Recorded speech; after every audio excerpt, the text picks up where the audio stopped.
প্রথমে গরম চানাচুর দিলাম। হ্যাঁ। গরম চানাচুর দেওয়ার পরে পেঁয়াজ দিলাম।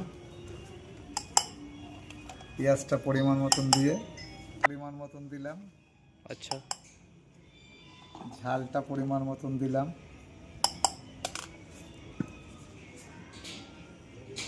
বিট লবণ দিলাম, সঙ্গে ঘরে ভাজা মশলা আচ্ছা। এটা দিলাম। দিয়ে চানাচুরটাকে সুন্দর করে মেখে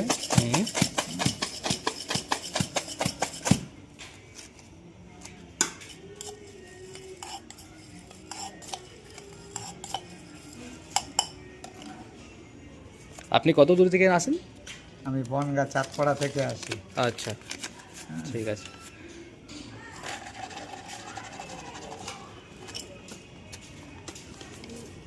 ঠিক আছে, থ্যাংক ইউ।